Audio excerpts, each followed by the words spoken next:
नमस्कार दोस्तों, एक बार हम फिर आपके लिए एक अच्छा टॉपिक लेके आए हैं। कल मैंने इस पे बात भी किया था कि जब बक्सर का युद्ध हुआ था, बक्सर का युद्ध ये जब हुआ था 1764 ईस्वी में हुआ था, ठीक। और 1764 ईस्वी में होने के बाद इस युद्ध को निर्णायक युद्ध भी बोला जाता है, ठीक है। और मैंने कल एक बताया था कि बक्सर के युद्ध होने के पश्चात एक इलाहाबाद की संधि हुई थी। उस टॉपिक पे आज हम चर्चा करेंगे। मेनली इलाहाबाद की जो संधि है इसमें दो संधि हुई थी, ठीक है। एक जो पहली संधि है उसको बोलते हैं इलाहाबाद की प्रथम संधि, इलाहाबाद की प्रथम संधि।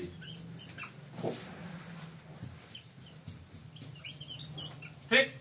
जो इलाहाबाद की जो प्रथम संधि है ये हुआ था 12 अगस्त 1765 को। कब हुआ था? 12 अगस्त 1765 को। इस संधि में अंग्रेजों का जो नेतृत्व है, अंग्रेजों का जो नेतृत्व है कौन कर रहा था? रॉबर्ट क्लाइव कर रहा था, रॉबर्ट क्लाइव, ठीक है। ये हमेशा लोगों के मन में कंफ्यूजन रहता है क्योंकि जब बक्सर का युद्ध हुआ था उस समय अंग्रेजी सेना का जो नेतृत्व है, सेनापति था, वो हेक्टर मुनरो था। लेकिन उस समय जो बंगाल का गवर्नर था, कब? जब बक्सर का युद्ध हुआ था, कल मैंने इस पे बताया था, तो उस समय बंगाल का गवर्नर विंसीटार्ड था। रॉबर्ट क्लाइव 1765 में फिर गवर्नर बन के आया था। इसका कार्यकाल दो बार हुआ था। कब कब हुआ था? एक बार हुआ था 1757 से 1760 के बीच में, ठीक। और दूसरी बार आया था 1765 से 1767 के बीच में, 67 के बीच में। रॉबर्ट क्लाइव भारत में बंगाल का गवर्नर बनकर दो बार आया था, ठीक है। जब दूसरी बार आया था तभी इलाहाबाद की संधि हुई थी। इसको आप याद रखिएगा क्योंकि बहुत ही परेशान करता है लोग। बक्सर के युद्ध में अंग्रेज सेना का नेतृत्व हेक्टर मुनरो या जो उस समय जो बंगाल का जो गवर्नर था विंसीटार्ड, इसके स्थान पर लोग रॉबर्ट क्लाइव सही करके आते हैं, जो कि वो गलत है। बक्सर के युद्ध होने के बाद जब इलाहाबाद की संधि हुई थी, उस संधि में रॉबर्ट क्लाइव ने उसका नेतृत्व किया था, ठीक है। चलिए, ठीक है।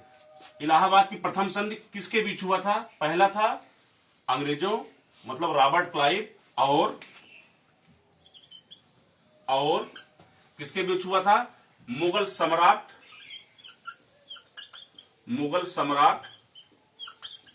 शाह आलम द्वितीय और इसमें थे नजमुद्दौला,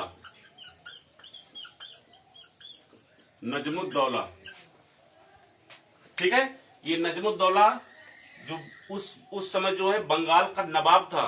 कब? 1765 में। क्योंकि 1765 में मीर जाफर की मृत्यु जब हुई तो नजमुद्दौला को, उसके जो मीर जाफर का पुत्र था नजमुद्दौला, उसको अंग्रेजों ने नवाब बनाया था, ठीक है।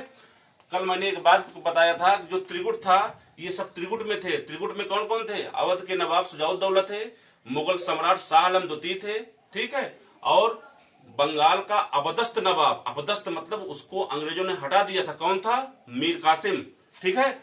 1700 जब सिराजुद्दौला जब हारा था, जब उसकी मृत्यु हुई थी सिराजुद्दौला के बाद, तो अंग्रेजों ने मीर जाफर को ही बनाया था। मीर जाफर को बनाया, फिर मीर कासिम को बनाया। मीर कासिम को अंग्रेजों ने हटा दिया, पहले मीर जाफर को हटाया, फिर मीर कासिम को हटाया, उसके बाद पुनः मीर जाफर को नवाब बना दिया, ठीक है। तो मीर जाफर जो का पुत्र ही नजमुद्दौला है, ठीक है। अब इसमें बताते हैं इसमें कौन कौन सी संधि हुई थी। पहली बात देखिएगा, पहली संधि क्या हुई थी इसमें इलाहाबाद प्रथम संधि में पहली संधि हुई थी। अंग्रेजों ने मुगल सम्राट शाह आलम द्वितीय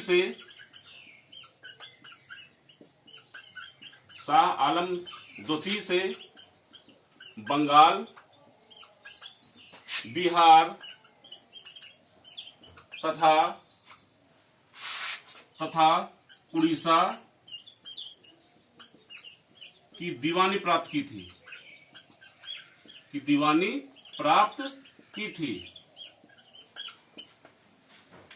अंग्रेजों ने मुगल सम्राट शाह आलम द्वितीय से बंगाल, बिहार तथा उड़ीसा की दीवानी प्राप्त की थी। दीवानी मतलब जितने भी वित्त का लेन देन होगा वो अंग्रेजों ने ले लिया, प्राप्त कर लिया। ठीक है।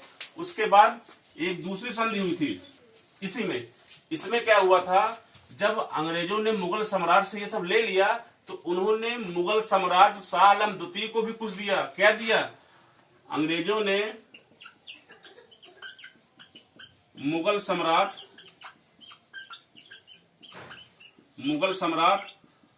शाह आलम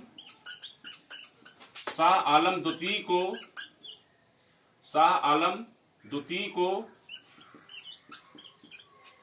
26 लाख रुपए, क्या दिया? 26 लाख रुपए, 26 लाख रुपए वार्षिक पेंशन देना स्वीकार किया।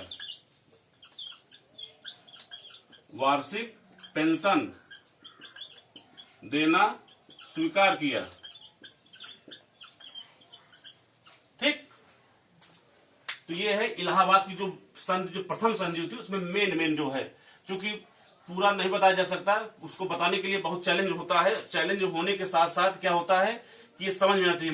मेन यही होता है, यही आता है एग्जाम में। अगर पूछेगा तो यही पूछेगा, इससे ज्यादा कुछ नहीं पूछेगा। ठीक है। इसको आप स्क्रीनशॉट ले लीजिए या इसको आप नोट डाउन कर लीजिए, फिर उसके बाद इलाहाबाद का द्वितीय संधि बताते हैं। Okay, thank you.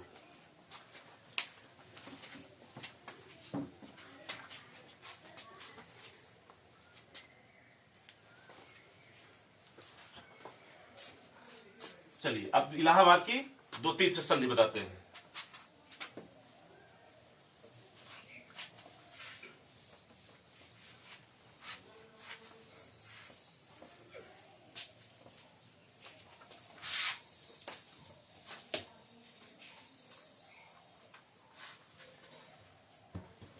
देखिए अब इलाहाबाद की द्वितीय संधि,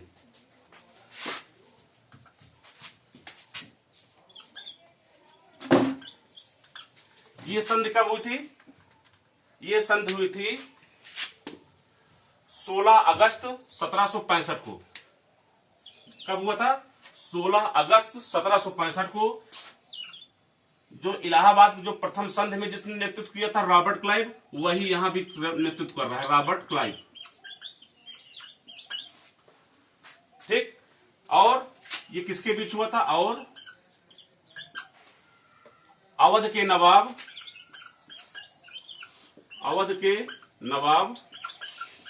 शुजाउद्दौला, किसके बीच? शुजाउद्दौला। ये वही शुजाउद्दौला है जो बक्सर के युद्ध में त्रिकुट में थे। त्रिकुट में कल मैंने क्या किसका नाम बताया था? उस समय जो बंगाल का अबदस्त नवाब था मीर कासिम, अवध का नवाब शुजाउद्दौला, और उस समय जो क्या नाम था उसका? मुगल सम्राट शाह आलम द्वितीय। ठीक। इसमें क्या संधि हुई थी? नंबर 1, इसमें संधि हुई थी कड़ा और इलाहाबाद जिला लेकर किसको दे दिया गया? मुगल सम्राट शाह आलम द्वितीय।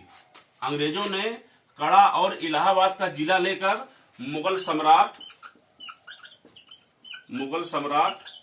शाह आलम द्वितीय को दे दिया। शाह आलम द्वितीय को दे दिया। किससे लिया है? अवध के नवाब से क्या लिया? कड़ा और इलाहाबाद का जिला लेकर के मुगल सम्राट शाह आलम द्वितीय को। उसके बाद एक दूसरी संधि उसी में हुई थी। दूसरी संधि ये हुआ था कि अवध के नवाब को 50 लाख रुपए, अवध के नवाब को 50 लाख रुपए, ये जो है किसको देना था? अंग्रेजों को देना था। ठीक। सही बात तो ये है कि ये जो मतलब ये दोनों जो संधि हुई थी ये अनमने ढंग से हुई थी। मतलब हुआ था कि ये संधि जबरदस्ती किया गया था। जबरदस्ती अंग्रेजों ने, रॉबर्ट क्लाइव ने ये जो त्रिकूट थे इनके ऊपर अध्यारोपित किया था। ठीक है ना। तो इसलिए ये संधि जो है इंपॉर्टेंट है, और जितना एग्जाम में आता है, एग्जाम के पॉइंट ऑफ व्यू से मैंने जितना बता दिया, इससे आगे मुझे ऐसा नहीं लग रहा है कि एग्जाम में पूछा जाता है। सही बात तो यह है कि एग्जाम में सीधा पूछा जाता है कि इलाहाबाद की संधि कब हुई थी। लेकिन अब आप जैसे सिविल सर्विस एग्जाम देते हैं तो उसमें कभी कभी डीप में जाकर पूछ लेता है कि इलाहाबाद की प्रथम संधि कब हुई थी। ठीक है। तो इलाहाबाद की प्रथम संधि मैंने बताया था, ये इलाहाबाद की द्वितीय संधि है। ठीक है। तो इसको मुझे ऐसा लग रहा है कि आप लोगों को पूरी तरह समझ में आ गया होगा। बक्सर के युद्ध के बाद ही इलाहाबाद की संधि हुई थी। ठीक है, याद रखिएगा। बाकी जो नेक्स्ट टॉपिक है मैं आपको कल बताऊंगा, कल इसको लेके आएंगे। और एक आप लोगों से निवेदन है कि इस चैनल को जितना भी हो सके, जितना ज्यादा हो सके, इसको सब्सक्राइब कराएं, और आप लोग इस चैनल को अपना चैनल समझ के इसको देखते रहे और सब्सक्राइब करते रहे। Okay, thank you.